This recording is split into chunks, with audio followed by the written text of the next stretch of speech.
Episode 11 of 20, Rigor and Relevance. In this second episode of this Binge PBL for Teachers podcast, I told you about Southport Elementary, a Title I school who crushed their state standardized test to actually achieve the highest growth of any school in the state. So as we discuss Rigor specifically, I could talk about them, but I really want to talk about another school. It is another Title I elementary school, Dixie Elementary, down in Kentucky. And they went from a D to an A using project-based learning. They weren't using skill and drill. They were using best practices in their classroom. They were using engagement with their learners that turned into empowerment. They had teachers that were on board and planning with each other and excited about school. And there was a buzz in the air, and the kids got it, and the parents got it. And sure enough, the learners did really well, again, on their standardized test. Were they also on the news for one of their PBL units? Yes. Did they revamp their playground and have the learners completely plan all that out? Yes. Did they have a PBL unit where they reworked all their fire drill and emergency lines? They did. And were kindergartners leading some of those? Yes. Did third graders lead some of those? Yes. Were they multidisciplinary? Yes. They have really cool spaces. They did. They had some really cool spaces that they brought in, just some neat flexible seating areas where some of the seats could go up and down. They could collaborate and come together. That was new. But the things that weren't new were the tried and true best practices. It was the 6 steps of the PBL process. Kids had entry events with community partners. So they knew that their work mattered. They had workshops that were filled with content-based best practices. They had need to knows. They were taking quizzes, formative assessments, right? Your chapter tests. They were doing spelling tests. They were presenting to authentic audiences. They did all the things and they got the results, not just learners that could speak to you, like look you in the eye, shake your hand, and have a great conversation, but they also crushed the state testing. So the rigor's there, right? If you have PBL going on in your school, or maybe you visited a school and it looks neat, but it's kind of fluffy and they don't have the state testing scores, I would say something's a little off. We still think it's authenticity. We think it's the relevancy. They go together because it's really hard to have a rigorous, kind of messy or wicked problem, as some folks say, that there are a lot of different variables without a community partner. And once you get those things, that's when you get into the rigor. That's when you get into things that are really difficult, and your learners are asking to be taught these difficult things to solve a big real world problem. I think every teacher can increase rigor using PBL with these 3 steps. The first step is to start with standards. We do this in every workshop that we've ever done since we've ever held a workshop, is you start with standards because we're in a standards-based world. Like, you don't have to love that, but it's true. So we're going to start with our standards, these big, beefy standards. I like to say the difference between argumentative writing and haikus, right? They're both in your standards if you're a language arts teacher, but argumentative writing is definitely using some higher order thinking skills. There's multiple steps to that, and it's just beefier than haikus. So as you're looking at your standards, you really want to unpack them in a different way. So I would say for me, when I was in the classroom, when I first started teaching traditionally, I was an engineer before. So I came in not knowing a whole lot. I'd taken education courses, but I didn't know the real world of school, right? So somebody asked me about the curriculum map. I said, I don't really know. What do we do? Right. So we put it into this system. And what they had me do is I copied my mentor teacher's curriculum map and pasted it. Copied and pasted it, hit go, and they said, all right, you're done. Oh, cool. Curriculum maps are fun. I had no idea what was in there. Like, we've got to unpack our standards and be super intentional about these things. You want to look at the verbs that are there, the nouns, like look for the trends. And as a team, like let's say you have grade level teams or maybe content area teams, if you're in the secondary world, like get together during one of your meetings and get your big power standards up on the board and start to see where they can intersect and where PBL units might come about. Where might you bring in a community partner? But you really have to know your standards. This intentionality that you're going to bring as the facilitator bleeds right down into your classroom with your learners. They're going to see the intentionality and they will step up to it. Step 2 is you're going to create a depth of knowledge level 4 driving question to increase rigor. So if you're not familiar with your depths of knowledge and the level 4 piece where you want to be, really you can just Google or chat GPT depth of knowledge wheel, and it'll come up and it'll give you all the cool verbs that you want to use, right? You're going to synthesize things. So in your driving question, remember, a driving question is not Googleable. It's not a yes or no answer. It's going to take some rigorous research to get done.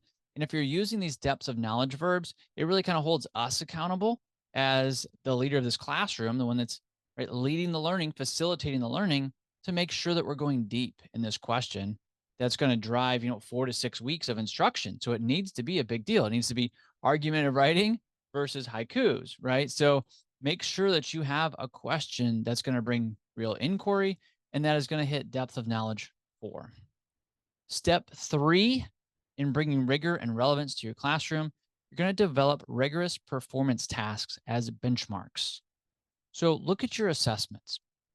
When you lay out your unit, what do your assessments look like? Are students regurgitating facts, or are they synthesizing new ideas? Do you see the difference on these?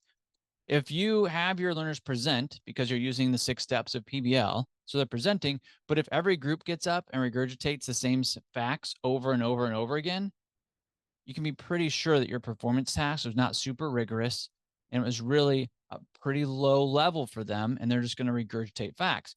They're not coming up with new ideas. They're not synthesizing or creating these new ideas.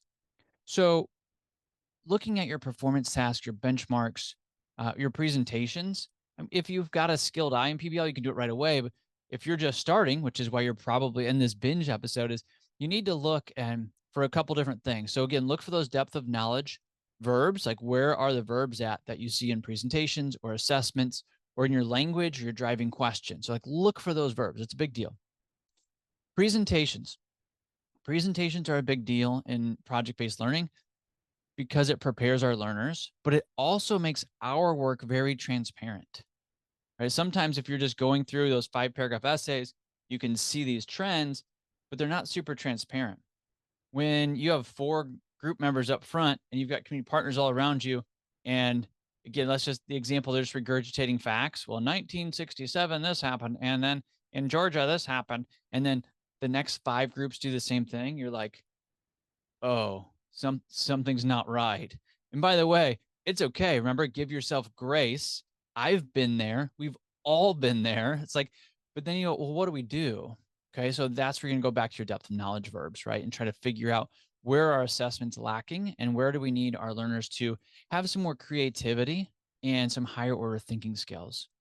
So if you dive into your standards, find the trends, right? Really look at those verbs, right? What are your kids actually doing, learning? Where's the inquiry? Like unpack those. You probably have power standards within your district or your school. If you don't, it's a great first step. Just say, hey, boss, what are my power standards? And if it's a blank stare, it's like, hey, could we use a couple PLCs to develop our power standards? It sounds like that'd be a great exercise, right? And then find a book, walk through it. We like Chad Dumas, who puts the C in PLCs. So he really creates a really collaborative PLC environment. If you start attacking those power standards, you're just going to get better. Like even if you don't inject project-based learning at that point, you're going to get better. Then off of that foundation of your power standards, now you're going to build your PBL units. Or you're going to look at when you develop a driving question, you're going to evaluate your driving questions. Look at those depth of knowledge verbs again. And then the third thing you're going to do is you're going to develop rigorous performance tasks as benchmarks. So look at those benchmarks that kids are walking through and saying, is there rigor in here? Right? Is the hurdle there so that they want to get over these hurdles that are hard things to do so that they can solve this real world problem, right? It's neat to solve the real world problem, but we also want to put our content in the way, right? Like our content should be so connected to it that we really can go deep. You can get into the geeky portions of your content like you want to, but now you've got context around it and your learners will be engaged and they'll go with you, which is awesome. You're not just pulling them along. They're there with you and they want to attack them too, so that they can provide a really excellent final product. It's exciting. So yes, there should be rigor in PBL and it's connected directly to the relevance. That's why we're so geeky about the authenticity of the real world problem in your PBL unit, because it's what lets us go deep, right? Helps us get to the rigor portion, and we've got to get there. All right. What's your call to action today? Today on this episode, we've got an on-demand course on end products. Now, it's in the PBL movement online community. So if you want a deeper study, if you're like, yeah, this is good, but I want to go deeper, come into the online community. And here's what you get. You don't just get this one course because this is a paid feature that you come into. But for the price of one workshop that you could go to or one conference, actually less than some of our other friends out in the world, the price of one conference, you actually get two virtual conferences, and you can come to the PBL movement conference in person, and you get all this other stuff. You get on-demand courses, not just on end products, but also those driving questions that you're looking at. Also group contracts. That's another one that will instantly make your life better. That group contract workshop, and they're all on demand. So you can take them whenever you want. You can pace them whatever you want. You can skip around to different ones if you'd like. So if you need more help keeping your PBL movement growing, or you're looking to increase your PBL network, we have a live, vibrant Facebook group that's private, and the only people in there are people that have paid to be in there. So they're excited about it, and it's super active. We have paid moderators that are in there that make sure that we're answering your questions directly and that we're keeping the conversation going. So it's not one of those where you ask a question and you just never hear anything. Like, we're in there and we're actually answering your questions, and we want to hear it. Do you need more PBL resources? As you're going through this Binge PBL podcast, if we're giving you a resource every single time, this one is one of the paid ones, right? And when you get into this, you get a plethora of other resources. There's a project library in there. There's group contracts, rubrics, end products, driving question rubrics, and all of them you get to use right in your classroom. So we wanted to give you the ultimate resource and just give it all to you so you can make it happen in your classroom. So that's what we tried to do with the PBL movement online community. We know we don't want to just give you resources. We want you to be super successful. So that's why we're also in there live so we can help you out and help you use them in your classroom to give you instant benefit. It's awesome. You'll love it if you come on in. All right. The next episode, episode 12, like at this point, you may have launched a PBL unit, but if you have, your students are curious. They're learning deeply, right? There's rigor in this.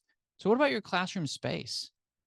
Is your classroom space working for you or against you? I mentioned it at Dixie. They have some flexible seating that is used very purposely to, as soon as you walk in, you think, oh, collaboration is going to happen here, right? It starts to immediately start that process and that conversation. So tune in to the next episode to intentionally build out your learning space.